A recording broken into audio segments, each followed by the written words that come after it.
Hello and welcome back. अब हम देखेंगे हमारा नया टूल पेन टूल। जैसा कि हमने प्रीवियस वीडियो में किया था कि इस पेन टूल की हेल्प से हम कर्व शेप ड्रॉ कर सकते हैं या जो भी कस्टमाइज शेप हमें बनाना हो तो इस पेन टूल से एंकर पॉइंट जनरेट करते हुए उन एंकर पॉइंट्स को डायरेक्ट सिलेक्शन टूल या सब सिलेक्शन टूल की हेल्प से डायरेक्शंस चेंज करते हुए शेप में कन्वर्जन कर रहे हैं। अब यहाँ हम इसमें एडवांस क्या देख रहे हैं? एडवांस देख रहे हैं पेन टूल में ऐड एंकर पॉइंट ऐड करना, डिलीट करना, ये दो नए ऑप्शन एडवांस टूल में ऑन हुए हैं। तो यहाँ से हम क्लिक करेंगे प्लस, कीबोर्ड से प्लस प्रेस करने पर भी और किसी भी पोजीशन पे जो हमने आउटलाइन बनाई है उस आउटलाइन पे किसी भी पोजीशन पे क्लिक करने पर ये एंकर पॉइंट ऐड कर देगा। कीबोर्ड से हम प्लस करेंगे, माइनस करना, minus means to remove that anchor point, minus click करेंगे कीबोर्ड पे और उस एंकर पॉइंट पे क्लिक करने पर वो एंकर पॉइंट रिमूव हो जाएगा। इस तरह से हम प्लस कर सकते हैं, माइनस कर सकते हैं। अब जैसे मैं यहाँ पर ऐड करना चाहता हूँ प्लस, तो यहाँ ऐड कर देगा इस एंकर पॉइंट को। Pen tool plus.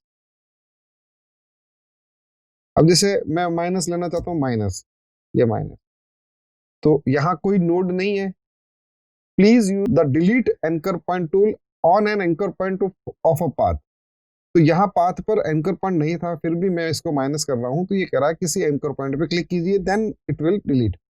तो मैं यहाँ लाता हूँ एंकर पॉइंट पे, इस तरह से हम ऐसे डिलीट कर सकते हैं। प्लस, अब जैसे मैं प्लस प्रेस कर रहा हूँ तो प्लस साइन असाइन कर रखा है लाइव पेंट टूल को।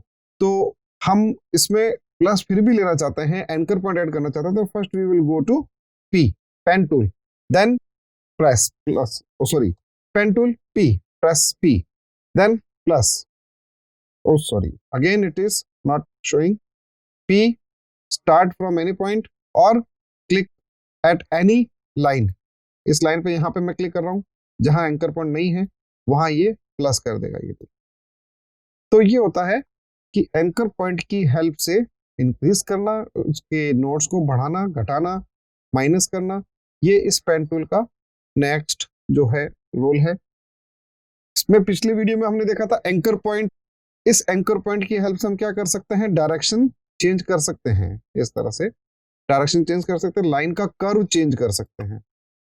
इस तरह से लाइन में कर्व, कोई स्ट्रेट लाइन अगर हमने ड्रॉ किया है और वहां हमें इसमें अप्लाई कराना है कर्व लाइक दिस, तो यहाँ से इस एंकर पॉइंट की हेल्प से, ये मैंने पिछले वीडियो में भी बताया कि इस एंकर पॉइंट की हेल्प से हम कर्व अप्लाई कर सकते हैं स्ट्रेट लाइंस के अंदर। तो ये था पेन टूल और उसकी एडवांस प्रॉपर्टी, प्लस करना, माइनस करना, एंकर पॉइंट को ऐड करना और डिलीट करना, माइनस करना, और ऐड एंकर पॉइंट टूल की हेल्प से उसमें डायरेक्शंस देना, कर्व अप्लाई करना। ये होता है pen tool and its advance properties के बारे में। इसके अलावा हमने जो स्ट्रोक देखा है, स्ट्रोक की विड्थ देखी है, स्ट्रोक के जो पैरामीटर्स हमने जो चेक किए हैं, ये हमने पिछले वीडियो में किया। मैं बार बार इसको रिपीट नहीं करूंगा, जहां जरूरत पड़ेगी मैं बताता रहूंगा। तो ये होता है pen tool and its advance properties. Okay friends, तो ये यहां तक ही हम इसको कंप्लीट करते हैं। अब आगे बढ़ते हैं नेक्स्ट टूल की तरफ। नेक्स्ट टूल है हमारा टेक्स्ट टूल। पिछले वीडियो में जैसे मैंने बताया, टेक्स्ट टूल का काम क्या है? टेक्स्ट टाइपिंग करना, पैराग्राफ मोड, कैरेक्टर मोड। यहां से हम टेक्स्ट टूल लेंगे। जनरल स्टार्टिंग है, टाइप टूल, कहीं पर भी किसी भी पोजीशन पर हम क्लिक करने पर ये एक डिफॉल्ट इसका टेक्स्ट का जो मोड है ये डिस्प्ले करेगा लॉरेम ऑप्शन में। हम इसको हटा करके हम हमारा टाइप कर सकते हैं। ये एक लाइन है जिसमें सभी अल्फाबेट्स आ जाते हैं। पूरा लाइन तो मैं लिखा नहीं है, फिर भी एक बार मैं लिख देता हूं।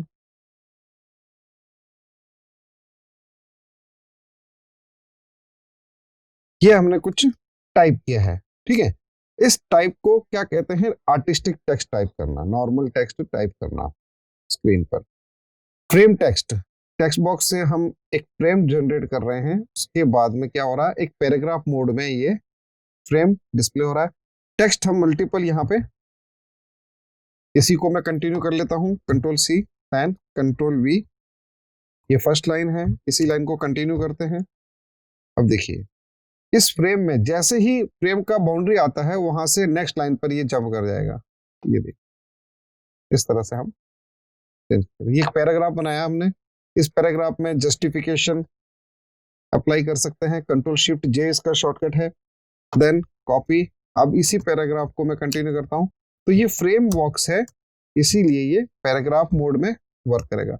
इसमें हम क्या कर सकते हैं, पैराग्राफ के अबव, पैराग्राफ के बिलो स्पेसिंग कर सकते हैं, लाइन स्पेसिंग कर सकते हैं, इंडेंटिंग कर सकते हैं, लेफ्ट इंडेंट, राइट इंडेंट, जो पैराग्राफ के फीचर्स है, जैसा कि मैंने पिछले वीडियो में बताया था, ये मैंने रिपीट कर दिया। नेक्स्ट इसमें है area tool, area type tool. अगला टूल इसमें एडवांस है, पिछले वर्जन में सिर्फ टाइप टूल था और वर्टिकल टाइप टूल था। Now area type tool. Area type का मतलब होता है किसी भी एरिया में इसको ये हम टाइप कर सकते हैं। सपोज कीजिए मैं यहाँ से पेंसिल टूल से या ब्रश टूल से कुछ ऐसा शेप, रफ एक शेप बनाया है, मुझे टेक्स्ट भी इसी में ही टाइप करना है, तो एरिया टाइप टूल लेंगे, बाउंड्री पे क्लिक करेंगे। बाउंड्री पे क्लिक करने पर देखिए जिस वे में ऑब्जेक्ट बना हुआ है पेंसिल टूल से या ब्रश टूल से, उसी वे में टेक्स्ट को ये फॉलो करा देगा, लाइक दिस। तो इस तरह से आप टेक्स्ट को आर्टिस्टिक वे में प्रेजेंट कर सकते हैं। एक कटआउट आप बना हुआ है और उस कटआउट पर ही आप टेक्स्ट डिस्प्ले करना चाहते हैं, तो कटआउट भी हो जाएगा और उसमें टेक्स्ट भी डिस्प्ले हो जाएगा। ये इस टाइप टूल का मतलब है, एरिया टाइप टूल। ठीक इसी तरह से टाइप ऑन पाथ बताया था, एक बार मैं वापस रिपीट करता हूं। हमारे पास ये पाथ है, कर्व शेप है, इस कर्व शेप में मैंने बनाना है, टाइप करना है, टेक्स्ट टूल लेंगे, text type on a path, किसी भी पाथ पर टाइप करना, ये देखिए ये टाइप हो जाएगा इस पाथ पे। नेक्स्ट टूल है वर्टिकल टाइप टूल। वर्टिकल की हेल्प से हम किसी भी पोजीशन पे, जैसे यहाँ मैंने क्लिक किया तो ये टेक्स्ट कैसा आ रहा है, वर्टिकल। टी हॉरिजॉन्टल चलना चाहिए, नहीं चलेगा, वर्टिकल चलेगा। क्यों? क्योंकि हमने इसको वर्टिकल टेक्स्ट टाइप टूल ले रखा है, वर्टिकल टेक्स्ट टाइप। ठीक इसी तरह से वर्टिकल एरिया भी होता है, मींस जो भी अगर शेप बनाया है, इस तरह से अगर हॉरिजॉन्टल शेप बना रहे हो और इसमें आप सेलेक्ट कर रहे हो वर्टिकल टाइप टूल, ये कुछ इस तरह से वर्टिकली लाइंस में टाइप कर देगा। ये है एरिया टाइप टूल का role. And vertical on path, path पर भी ये वर्टिकल टेक्स्ट को प्रेजेंट करेगा। तो ये होता है टेक्स्ट टूल। नेक्स्ट अपना टेक्स्ट में जो प्रॉपर्टी है वो ये है कि कुछ भी सिंपल आप टेक्स्ट टाइप कीजिए। ये मैंने टाइप किया, शिफ्ट कंट्रोल फुल स्टॉप से हम इसको बड़ा कर सकते हैं, इंक्रीज कर सकते हैं, या ऐसे कॉर्नर से ग्रिप से ड्रैग करके भी हम बढ़ा सकते हैं इसको। ठीक है, तो अब इसमें जो है टच टाइप टूल से हम पर्टिकुलर लेटर्स की फॉर्मेटिंग चेंज कर सकते हैं। सपोज कीजिए यहाँ पे एम, ये मैंने एम क्लिक किया और इस एम की पोजीशन में थोड़ा यहाँ देना चाहता हूँ। ये इस टच टाइप टूल का रोल है।